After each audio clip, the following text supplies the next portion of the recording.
कहानी में हम एक 16 साल की लड़की मेलिसा को देखते हैं जो अपनी जवानी के जोश में डूबी हुई है। जब वह पहली बार अंतरंग अनुभव घप्पा-घप में लिप्त होती है तो उसे इसकी लत लग जाती है। यह बुरी आदत उसे किस रास्ते पर ले जाती है यह हम आगे देखेंगे। कहानी की शुरुआत में हम मेलिसा को एक खूबसूरत लड़की के रूप में देखते हैं जो अपनी माँ और दादी के साथ रहती है।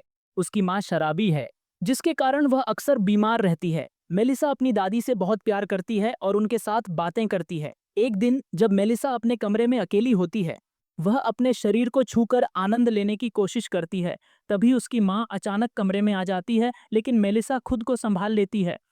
आगे मेलिसा अपने दोस्तों के साथ बाहर जाती है, जहां उसकी मुलाकात डेनियल से होती है, जो उसका क्लासमेट है। मेलिसा मन ही मन डेनियल को पसंद करती है, लेकिन डेनियल उस पर ध्यान नहीं देता। एक दिन स्विमिंग पूल के पास कोई मेलिसा को धक्का दे देता है, जिससे वह डूबने लगती है।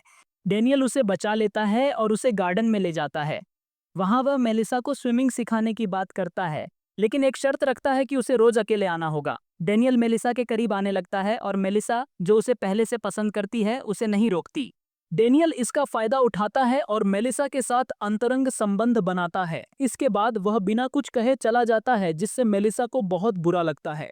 कुछ समय बाद स्कूल शुरू होता है। मेलिसा डेनियल का इंतजार करती है, जो कई महीनों से उससे नहीं मिला और न ही उसने कोई कॉल किया।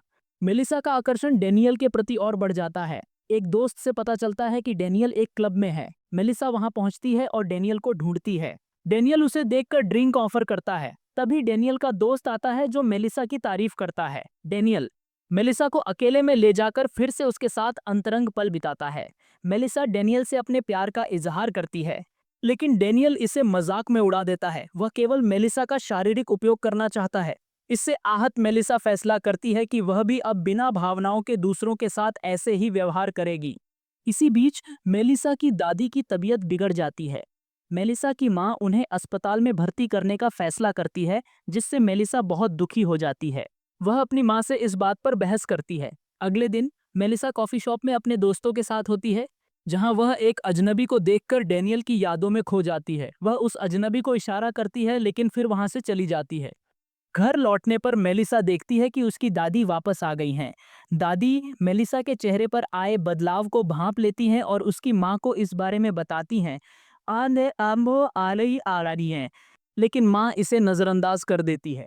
एक दिन दादी मेलिसा से कहती हैं कि उन्होंने भी अपनी जवानी में धोखा खाया था, लेकिन खुद को संभाला। वह मेलिसा को समझाने की कोशिश करती हैं कि उसे इन सब में नहीं उलझना चाहिए। फिर भी मेलिसा की लत बढ़ती जाती है। डेनियल का कॉल आता है और वह उसे अपने पास बुलाता है। मेलिसा पहले मना करती है, लेकिन बाद में उसके पास चली जाती है। वहां डेनियल और उसका दोस्त मेलिसा के साथ अंतरंग हो जाते हैं। मेलिसा को अब यह सब मजेदार लगने लगता है। वह डेटिंग साइट्स पर नए दोस्त बनाती है और अपनी बातें साझा करती है। स्कूल के एक साइंस म्यूजियम दौरे पर मेलिसा एक कर्मचारी से मिलती है और उसके साथ भी अंतरंग संबंध बनाती है। वह अपनी हर मुलाकात को डायरी में लिखती है। एक दिन स्कूल में उसकी दोस्त उसकी डायरी पढ़ लेती हैं, जिससे मेलिसा गुस्सा होकर घर चली जाती है। रास्ते में वह अपनी दादी को एक आदमी के साथ खुश देखती है, जिससे उसे सुकून मिलता है। वह सोचती है कि काश उसका भी कोई ऐसा साथी होता। अगले दिन स्कूल में उसकी दोस्त डायरी पढ़ने के लिए माफी मांगती है, लेकिन मेलिसा उसे नजरअंदाज करती है। तभी मार्को, जो मेलिसा को पसंद करता है, उससे बात करता है। उसी समय डेनियल का दोस्त मेलिसा को एक जगह बुलाता है, जहां वह उसे बेसमेंट में ले जाता है। वहां कई लोग मेलिसा के साथ अंतरंग होते हैं। इधर मेलिसा की मां को उसकी डायरी मिलती है, जिसमें उसकी सारी सच्चाई सामने आती है। वह मेलिसा को कॉल करती है, लेकिन जवाब नहीं मिलता।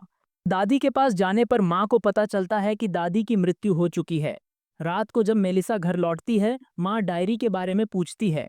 मेलिसा स्वीकार करती है कि सब सच है। मां रोते हुए माफी मांगती है कि उसने मेलिसा का ठीक से ख्याल नहीं रखा। मेलिसा को अपने किए पर पछतावा होता है और वह खुद को बदलने का फैसला करती है। वह अपने दोस्तों से फिर से दोस्ती करती है। स्कूल में वह देखती है कि डेनियल अपने दोस्तों से मेलिसा की वजह से झगड़ रहा है। डेनियल उसे रोकने की कोशिश करता है, लेकिन मेलिसा उसकी परवाह नहीं करती।